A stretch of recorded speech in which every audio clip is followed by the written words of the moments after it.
Should I buy Black Ops 7? That's definitely a thought that's crossed your mind while you're surfing through some Black Friday and Cyber Monday deals, and you've noticed that, hey, look at that. Black Ops 7 is 15% off. That's a deal. I should definitely jump on it. But darn, is it a game that I actually want to play? Is it good? And my unbiased opinion is that it's complicated.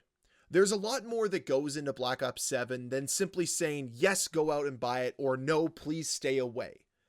And I don't think going online to determine whether or not you're going to like this game is definitely a recipe for success. So I want to use this video as an opportunity to reach out to you and say, this is what you need to take into account before you choose whether or not to purchase Black Ops 7. Welcome back to the channel, guys. Ferocity here. I'm going to be completely transparent and sum this video up super quickly. If you are on the fence about Black Ops 7, wait until there's a free-to-play weekend. Especially when it comes to the multiplayer and zombies, I can guarantee you one is going to come up before Christmas. And I think it is paramount that you try this game out if you are skeptical in any way, shape, or form before you decide to purchase it. Because if you don't like it, well, then this game becomes a $60 paperweight for you. Even though you save some money because it's on sale, it's still not worth its price tag. And some of you probably need that opportunity to try it out first before you determine whether or not you're going to like it. And I'd rather you save your money now and spend later so that you actually have something you enjoy. But that's my personal opinion. But let me dive in a little bit further into why I believe this. See, Black Ops 7 offers the same three modes that any Call of Duty offers: campaign, multiplayer, and zombies. Unless, of course, we're talking about Black Ops 4 that didn't offer a campaign, but that's neither here nor there. There is a campaign in Black Ops 7, there's multiplayer, and there's zombies.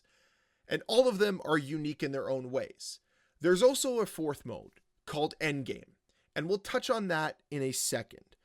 But first, I think it's important to talk about the campaign, because it doesn't matter where you go, the feedback on the campaign seems to be universal.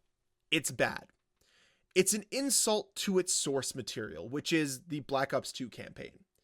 It's sad that that's the follow-up to what I think a lot of us would argue is one of Call of Duty's strongest campaigns. And that's what sucks, is that it could have been so much better, and it should have been. But instead, it's some weird fever dream that deserves to be decanonized immediately. I want to see a follow-up to Black Ops 2. This certainly shouldn't be it. So if you're somebody who wants to play Call of Duty solely for the campaign, I'd say just stay away from this game altogether. Don't wait for a free-to-play weekend. Just stay away from it. Maybe one day the campaign will become free-to-play, and if you're somebody who wants to see how badly they botched this story, you can play it then. But you'll be waiting a long time. I would say don't buy this game unless it's heavily discounted if you want to try the campaign. But beyond the campaign, there's the brand new Endgame game mode, which is supposed to branch out beyond the campaign. You know, for a little while there, you couldn't even play it unless you completed the campaign. Now, luckily, they've put an end to that, and you can just access it whenever you want, which is great. And if you're wondering what it is, it's an extraction shooter. You drop in, you complete challenges and little missions so you can gear up and hopefully exfil out so that you keep all your gear. But if you fail to exfil, well, you lose all your progress and you have to start again. It's a pretty run-of-the-mill extraction experience, and honestly, if it's something that interests you, I would say try it out. But what piques my curiosity right now with it is the fact that it is in its infancy.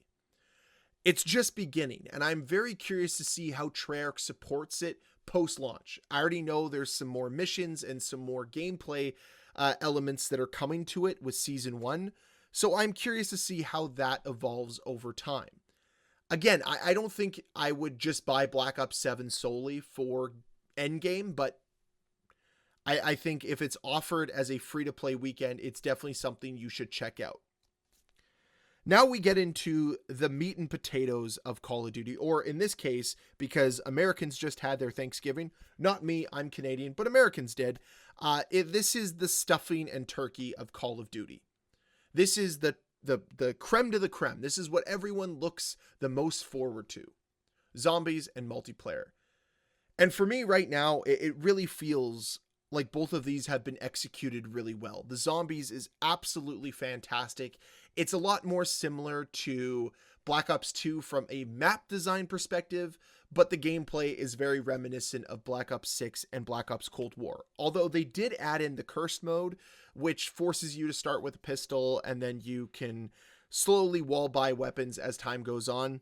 The only issue I have with this game mode is the fact that armor is still a thing, so it's not like a 2-hit kill like the classic Zombies experience. So that is a bit of a drawback, and that's the only thing that I'm frustrated with.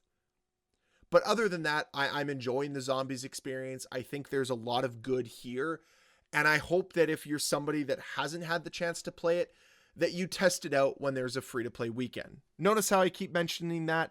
That is definitely one of the key components of this video.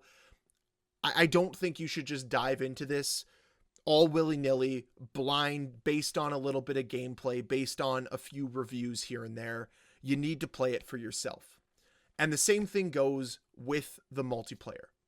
I will argue that this multiplayer is a step above what we received with Black Ops 6, but even with that being said, it still feels like it is very similar to Black Ops 6 in a lot of ways, and that might not be something you enjoy. And that's totally okay, but you shouldn't jump into this game just because it's the new shiny toy that has now had a lot of the hate dissipate around it. You should still probably try it out before you buy it.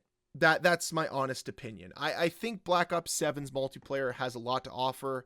I think it has some great score streaks. It has some fantastic maps. I cannot wait to go into a little bit of a deeper dive with the maps here in this game. They're just so amazing, and it's something that I really want to talk about further in depth. But man, this game has a lot to offer, and it hasn't been inundated with a bunch of wacky skins just yet. We'll see what happens with Season 1. But to go back to my Thanksgiving analogy right now, the best parts about Call of Duty Black Ops 7 are the turkey and the stuffing. The campaign could be considered the lumpy mashed potatoes here. They just didn't hit the way they should have. They missed the mark this year. And Endgame is the surprise of the year. I think there needs to be more put into it, and I think we need to wait a little bit longer to see if that mode can be fully realized. It's a dish that you're not 100% sure if you want to see it next year or not. But then we have to touch on the last bit here, which is the post-launch content. Season 1 is coming with a lot of content, and right out of the gate, it's the gravy to the turkey and the potatoes and the stuffing. It's going to make everything better, at least that's my hope. Potentially it's gravy that sucks, too watered down, whatever it might be, but nonetheless, I look at this as a fantastic start to the post-launch content season that we're going to have for Black Ops 7. So all in all, there is a lot to be positive about when it comes to Black Ops 7. But the simple idea of should I buy this game or not becomes a lot more complicated when you break it down into each of its components. I just really have a hard time telling people that are on the fence, a little apprehensive about this game, to go out and spend the money even though the game is on sale, because I don't want you to end up in an experience that you don't like. And especially considering the fact that Call of Duty has a very strong track record of releasing free-to-play weekends, especially around their post-launch seasons, I think you're able to wait. And I think it's going to be a better investment for you long-term. Yeah, if you end up liking the game, you might kick yourself because you're like, I should have bought it when it was 15% off. But hey, maybe that just means you don't buy a season pass. Maybe that just means you don't buy Black Cell that season. Who knows? Honestly, that's the best advice I can give you. I think there is a lot of good here in Black Ops 7, but it comes with a lot of bad. And I think you need to know that before you dive head first into buying this game. So yeah, that 15% off seems attractive. It seems to want to entice you to buy the game, but I'd personally hold off until you get to try it for yourself. So those are my thoughts on this. I'd love to hear from you guys down below in that comment section. If there's anything at all you have questions about, don't be afraid to hit me up over on Twitter or even here in the comment section. I cannot wait to read your feedback. Anyways, thank you so much for watching. If you enjoyed this video, please hit that like button. If you want to see more videos from me, please hit that subscribe button, and I'll see you guys next time. Bye.